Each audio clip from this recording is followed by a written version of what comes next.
And finally, in our archaeological series on prehistory, we're talking about cities, pyramids, and palaces. At this time, we're starting around 5000 BC, still no writing. 4500 BC, no writing. 4000 BC, we're starting to get to pre-dynastic Egypt. And around 3500 BCE, in the Mesopotamian period, in the Mesopotamian sites of Uruk, and other places as well, we start to have the first forms of writing, the development of writing systems about 6,000 years ago. So at this time, we're starting to develop writing, and we're entering from prehistory to history, which is basically words written in time. So they're no longer going from a oral tradition where things are just passed down orally, but to actual stories that are written down in real time. Now, concerning these cities, pyramids, and palaces, we're going to talk about the early states of Mesopotamia, Egypt, and the Aegean. Of course, Aegean, we're talking about that of the Aegean Sea, right near the Peloponnese, between the Peloponnese and the Black Sea. So, right over there, near the Mesopotamian area. And so we're going to be discussing the early state societies of Mesopotamia, Egypt, as well, and to provide a study in contrast. In Mesopotamia, the cities were at the center of the state, while over in Egypt, the monumental mortuary complexes were actually very critical to the emergence of social complexity. We have already defined social complexity and the complexity of the state and complexity without the state. Now we're talking about complexity with the state. After this, we will understand the evidence for urbanization in early Mesopotamia, the development of the royal mortuary complexes in ancient Egypt, the nature of bureaucracy and bureaucratic nature, and the social inequality in both that of Egypt and Mesopotamia, since we're doing a comparison study, and of course the basic characteristics of the Minoan and the Mycenaean or Mycenaean society, and we will also entertain some questions concerning the interactions between both polities. So, without further ado, let's go ahead and start. Well, you might have heard about the Epic of Gilgamesh. It is a poem recounting the exploits of the king of the city of Uruk, located in ancient Mesopotamia. For example, this epic tale, which is in a form of a poem, was displayed on cuneiform tablets. And although the epic is set in the Uruk period, all known copies come from latter contexts. And so the text was preserved, however, partly because it was used as an exercise for students that were learning cuneiform writing. And for example, you can find many of those within the British Museum over in London, in England. So, without further ado, Gilgamesh is partly historical and partly mythical, in the sense that it's a partly historical and mythical figure whose adventures carry him through a world of both gods and man. The core of the tale is Gilgamesh's search for the source of eternal life, everlasting life, which is triggered by his grief over the death of his companion. His companion is Enkidu. Gilgamesh and his quest takes him to Utnapishtim, the survivor of the Great Flood, who gives him a plant that grants him immortality. Gilgamesh tragically loses this plant, however, and he is left to struggle with his own mortality. It is telling that in this story, the king of a great city is left to struggle with the inevitability of death. Gilgamesh is a human king.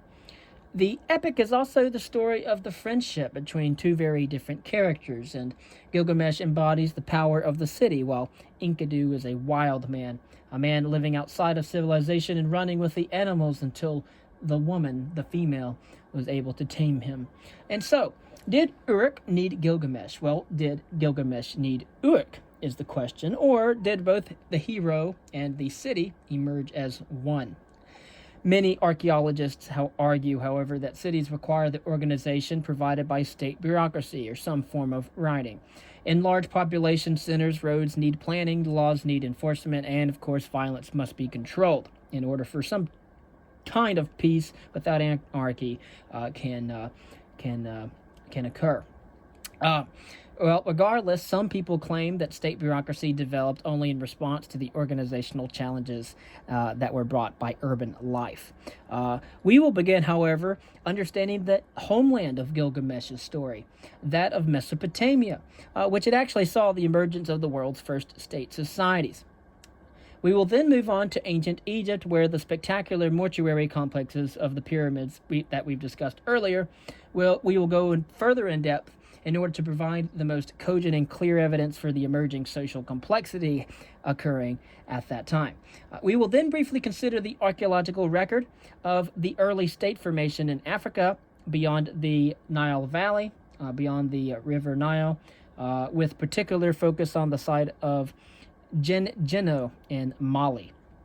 Then I will conclude by examining the emergence of the great palaces of the Minoan and Mycenaean Greece, which is the setting for the myth of the mighty and great Minotaur.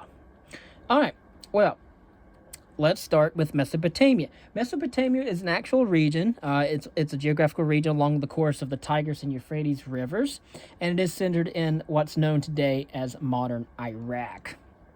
The Tigris and Euphrates rivers are, again, two large rivers that were the focus for the actual development of Mesopotamian civilization.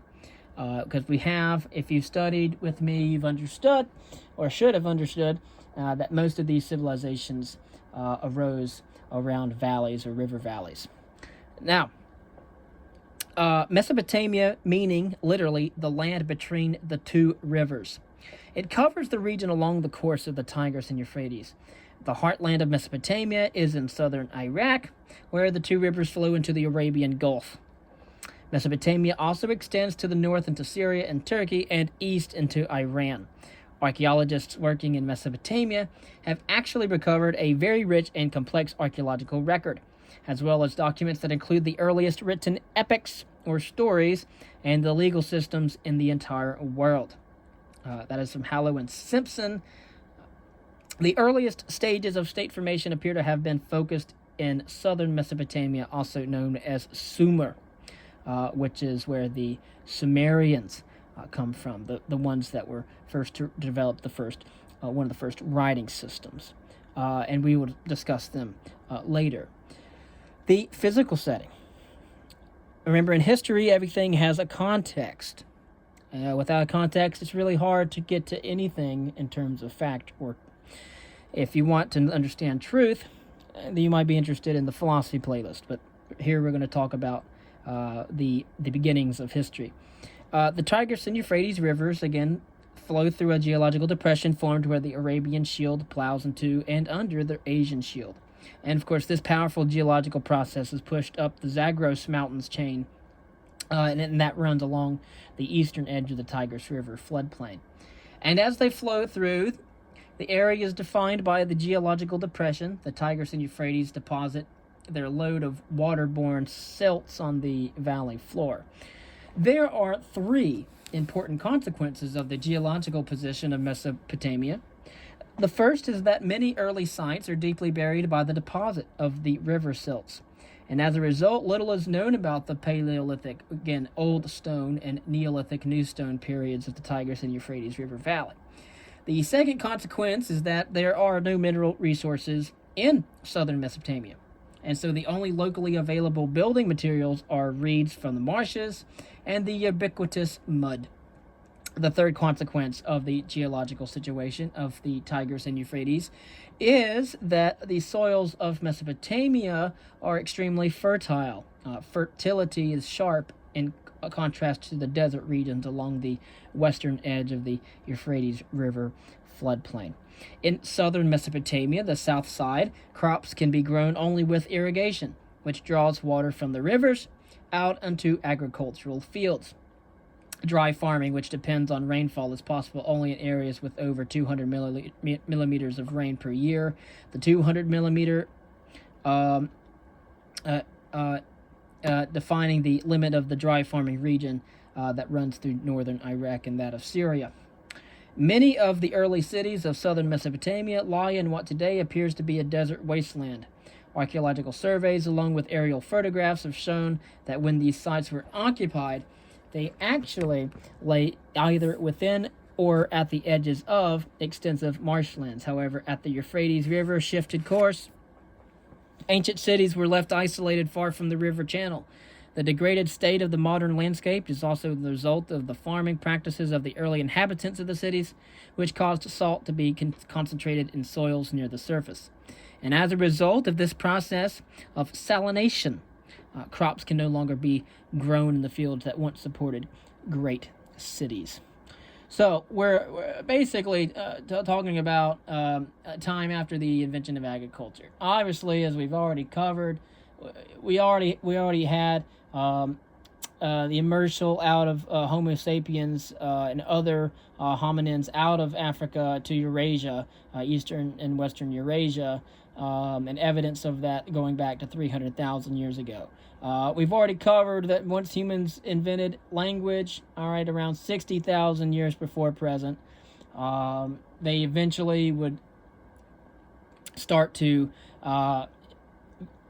become more innovative and then share information, and then eventually agriculture was invented as well, and farming around 12 to 10,000 years before present. And then we, of course, have these cities coming along after that. And then eventually, as I've said, the invention of writing around 5,500 years ago. We do have to talk a little bit about chronology. And I'm not going to go into the fact that I've seen pictures of United States tanks stationed in front of the Baghdad Museum in order to protect these ancient sites from the catastrophe of warfare in the areas of Iraq and Syria. Nevertheless, to give this a kind of chronology, most Paleolithic and Neolithic sites in southern Mesopotamia are inaccessible to archaeologists, simply because, well, they are deeply buried by the accumulation of the river silts that we've just discussed. The earliest well-represented period in all of southern Mesopotamia is the Ubaid, between 5000 BCE and 4000 BCE. The first urban cities, or sites rather, actually, appeared in the subsequent Uruk period. We've talked about the Uruk period, which was between 4,000, we're talking about 4,000 years before Christ, and 3,200 years before Christ. The Uruk is followed by the early dynastic period, which is a series of city-states that developed in southern Mesopotamia. Now, the rulers of these city-states are known from written documents. These written documents were recovered on archaeological sites. The early dynastic period drew to a close when Sargon of Akkad unified southern Mesopotamia under his dominating rule in the year 2350 BCE. Again, I want just to emphasize that the Uruk period is the period between 4000 and 3200 BCE, and it is a time during which the first cities in all of Mesopotamia were developed. During this time, after that time, the period is called the early dynastic period, and that was the period that followed the Uruk period. And of course, this is the time during which Mesopotamia was home to a series of city-states. So we have the first cities developing between 4000 and 3200, and then after that, we start to have the development of several city-states. And just to be clear, Uruk is the indeed oldest known city in the entire world. There's a big difference. We've already covered this and what the difference is between what makes a city, what a city is, and we've already discussed basically the difference between the oldest cities and the earliest cities. But anyways, Uruk is located in southern Iraq, as I've already said. So Uruk is in southern Iraq, and indeed it is the oldest known city in the entire world. It grew from the unification of two towns that date to the Ubaid period, built along opposite banks of a channel of the Euphrates River. During the Uruk period, the city grew. As a matter of fact, the city grew to cover an area of about 2.5 acres. No. It was, not 2.5 acres. It was square kilometers, and it had an estimated population of between 20,000 and 40,000. So that's a pretty large population in terms of density. And of course, surveys of that area done with archaeological research show that the city of Uruk was by far the largest site in a landscape that was densely settled, with smaller towns and villages as well.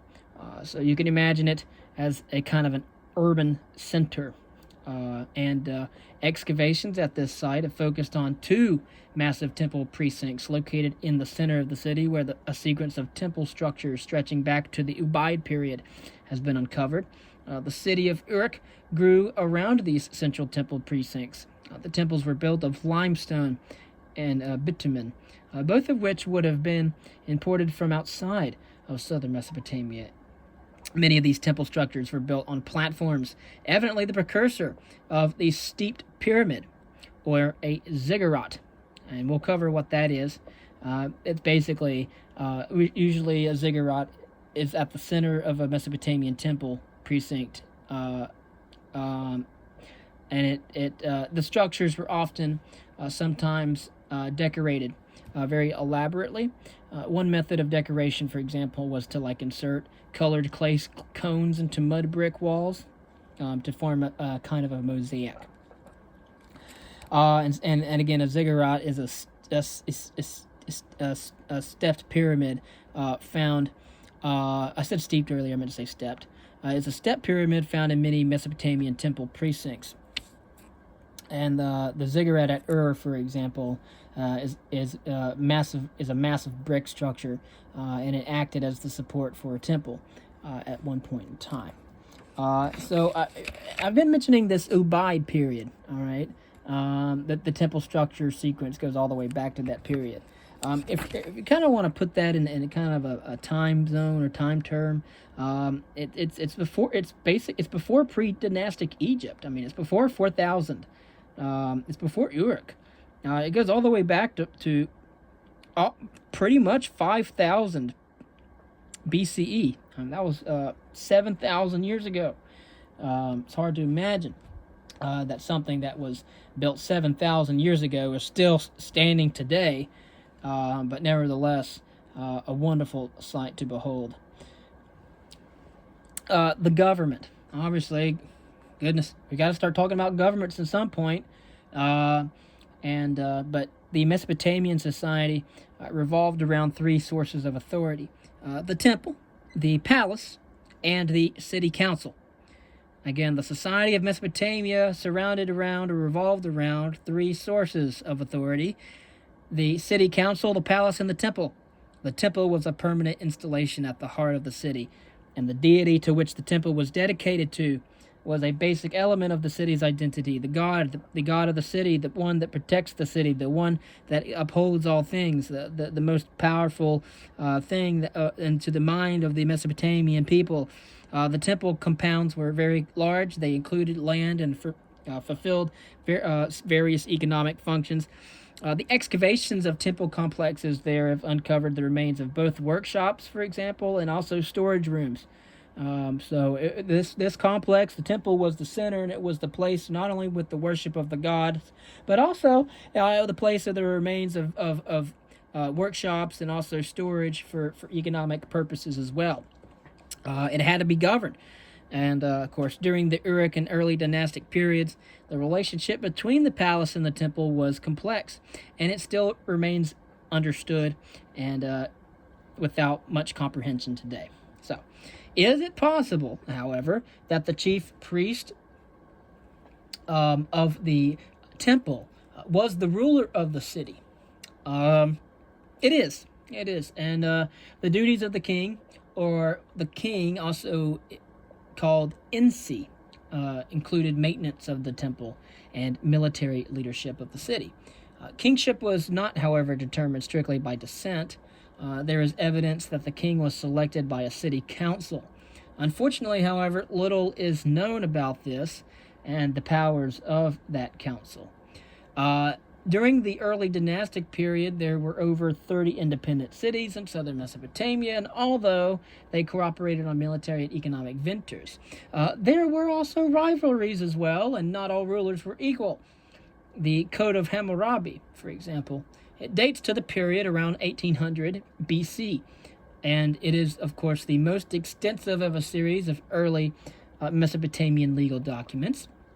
The laws set out in this code cover a wide range of domains, including the penalties for perjury, robbery, and murder, the regulations surrounding adoption, marriage, and the ownership of slaves, and, of course, most more mundane issues such as the cost of hiring an ox or some sort of ass.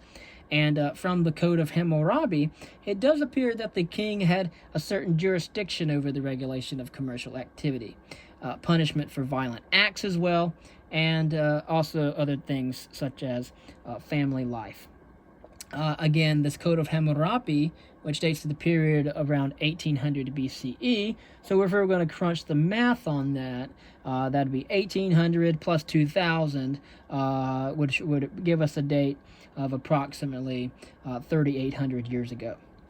Now, plus or minus a few decades or so. Now, there's also the specialization within these cities. So there's a lot of specialization, a lot of inequalities. Really, the development of writing is probably the most important. But nevertheless, let's just go over a little bit about this. I do want to talk a little bit about the Mesopotamian society. But before that, I want to talk a little bit about the bowls that they had. They were certain vessels that were made out of clay, and of course they were very ubiquitous. But of course, they were vessels that were used to ration grain. And then that grain was distributed to the workers, and so they had a unique way of rationing food in order for the functioning of the city to transpire. And so if that's right, then it implies that the rulers at this time had a very tight grip and control over the distribution of agricultural surplus to their workers. And of course, some have actually ventured to point out that the shape of the bowls is not appropriate for carrying around a ration of grain. And of course, we can imagine thousands of laborers that are very carefully trying to avoid spilling any of the grain from their bowls as they carried their rations home. An alternative interpretation is that the vessels that were found there were used as molds for baking bread. If that's the case, then the bowls indicate that baking in the Uruk period was carried out by specialists who produced the bread in very large quantities, and perhaps to be paid out as a ration for the man's workday. And there's also another figure that was found there called the Warka vase, and it shows a procession of offerings being brought to the temple. And so you see that throughout a lot of these ancient civilizations and empires, and you see a lot the tribute and offerings being paid to the king or the ruler or the big man. You see that as well with the concept of the big man in more prehistoric societies and bands and tribes. You see that as well with a lot of villages and those sorts of societies and cultures. Concerning a little bit about inequality, we'll talk about the royal tombs at Ur. There are tombs that date there to the early dynastic period, and the dead were buried in these tombs. Of course, that defines a tomb, is that dead people are placed in them, and they were placed in there with an array of different artifacts and also sacrificial victims. Mesopotamian society included kings, priests, craft specialists, merchants, laborers, and slaves. And of course, there are clear disparities in wealth and privilege among the various different members of society that I have just mentioned. It appears that clothing and hairstyle were often used to mark status, and the king of the Uruk period is often known wearing a flat hat and a skirt. Slaves are dressed as bearing a distinguishing mark known as a aputum, which might have been used, it might have been a particular hairstyle to identify them as slaves. And I don't really need to go. There's a lot of different inequality in our own society that we fought for hundreds of thousands of years, and nevertheless, it occurred in these societies as well. But if you want to look it up, I won't really go into it, but you can look up the royal tombs at Ur and find a lot of information on the subject. Go to your public library, go to a college or university, and if you don't have access to books, you try to find someone who does, and maybe they'll let you borrow their text. I'm going to skip over talking about the tombs and just talk about the development of writing. The early cuneiform tablet. Dots and semicircles, for example, would be numbers. Most individual compartments refer to a quantity of a certain commodity, a certain good, something that can be supplied. The signs are still visible by a pictographic form, pictographs in forms of pictures. And of course, the signs depict bowls or jars, for example. This compartment, for example, this might show, it might be used to show different numbers of rations or of storage, for example. And the origins of the writing of the symbols, of some of the symbols that were used by the Mesopotamian scribes, have been traced to clay tokens that are found on Neolithic sites in the Zagros Mountains. The cuneiform writing system in Mesopotamia first developed during the Uruk period. Mesopotamian scribes wrote on clay tablets using a stylus, a sort of ancient pencil, just to impress the signs into the wet clay. And the cuneiform writing system originated, however, as a pictographic script in which each picture represented a term or a certain concept. And by the early dynastic period, the symbols were increasingly stylized and were used to represent certain symbols, signs. And of course, cylinder seals. Cylinder seals, I saw a lot of those in many different museums. The original seal, for example, can show the impression produced when the seal is rolled across a soft clay. So it's a little like depiction, a pictograph on a round seal, and then that can be rolled onto a piece of a very soft clay in order to represent the picture. And it more often than not, it's kind of like an early stamp. I do want to talk a little bit about the writing. The cuneiform script was used to write in several different languages. During the Uruk and early dynastic periods, the main written language was, of course, Sumerian. And during latter periods, the cuneiform script was also used in order to write text in Akkadian, a Semitic language related to modern Arabic and Hebrew as well, and Hittite, an Indo-European language. So we have all these different cultures: the Sumerians, the Akkadians, the Hebrews, the Hittites, and Mesopotamian scribes also developed elaborate methods for making seals. The seals were carved in hard stone, which could then be pressed into clay or mud or some form or fashion in order to mark ownership by a person or a group. And so this is an important function of seals, and the function was to ensure that once closed, a room or a vessel remained undisturbed. And these precursors of our tamper-proof lids, for example, were frequently applied to clay plugs. Sealing vessels and closures on doors, they act as tamper-proof items similar to our conception of modern locks. Cylinder seals first appear in the Uruk period, and of course they were made by carving scenes into cylinders of stone. The cylinder stone or seal was then rolled across a fresh clay or mud, and then it left behind an impression. The carving of the cylinder seals quickly became a highly developed art, and many craftsmen probably worked on these things. Not many of the laborers working on this, probably just certain people that were specialized to do it. And of course, working on a miniature scale, Mesopotamian seal carvers illustrate very vivid scenes from the daily life and of the people and that of mythology. The earliest cuneiform documents were developed to record ownership and economic transactions, unlike our receipts and our contracts of today.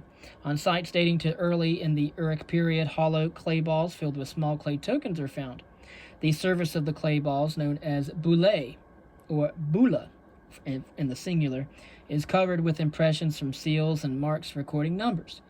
In at least one case, the number on the bula is known to correspond to the number of tokens in the interior.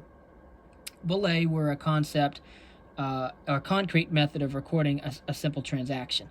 Each object is represented by an actual token, and the tokens are enclosed in a clay envelope. Of course, much different from an envelope we would use today for mail, but that was then sealed. And then, of course, the earliest written documents, which date to the end of the Uruk period, mirror the function of the bulla, but eliminate the need for the concrete tokens. And so one of the most interesting types of documents from the early dynastic period is the Kuduru texts, which record transactions. The Kuduru text involve the exchange of land for goods, such as bread, oil, beer, cloth, and silver. It indeed was the Philistines who were one of the greatest makers and earliest users of beer. Then they also exchanged land for goods, and we know this from the early dynastic period, the Kuduru texts, and we see things exchanged such as bread, oil, beer, cloth, and silver. The Kuduru make it very clear that land was privately owned in early dynastic Mesopotamia, and it gives insight into the relative values of commodities. The economy of early Mesopotamian cities included the wealth of the king, as well as the wealth of the temple, as well as early Mesopotamian cities and private wealth. Of course, written documents played an essential role in the operation of this complex system of ownership and exchange. And over the course of more than 2,000 years, the use of the cuneiform writing system was expanded to include texts as varied as epics, histories, dictionaries, and mathematical treatises, as well as letters, treaties, and accounts. In our next video, we'll talk about a little bit about warfare. I'll probably just skip over the warfare but there is the earliest mention of a standing army, and that comes from the time of Sargon. There's mention of an army over 5,000 soldiers, and of course allowing for campaigns of conquest in foreign lands. The tools of war described in certain texts of the royal tombs of Ur. They speak of certain power and battles resulting in massive numbers of casualties. Nothing different there. Nothing that's changed. To sum up, in summation, we're going to just basically say that the development of state societies in southern Mesopotamia is closely linked with the emergence of large urban centers. The royal tombs at Ur give a sense of the extensive power of the ruler of the early Mesopotamian cities. The rapid expansion of Uruk period settlements into northern Mesopotamia does provide an indication of the dynamism of these early cities. Much of the power of these cities and their rulers can be linked to economic factors, the organization of large-scale irrigation systems for food control and production, for the control of surplus production of textiles as well. The development of the cuneiform writing system served the need of this economy in order to control and regulate trade and ownership. However, the growth of the Mesopotamian cities was not simply the product of economic forces. In fact, the core around which the city grew was not the palace, but the temple precinct. In ancient Mesopotamia, the boundary between the temple and the palace is very difficult to draw. Ultimately, however, the strength of the early Mesopotamian state seems to flow from a blending of both the power of the temple and the power of the palace. In our next video, we will be discussing Egypt. We will start with pre-dynastic Egypt, and then we will slowly move into the early dynastic Egypt.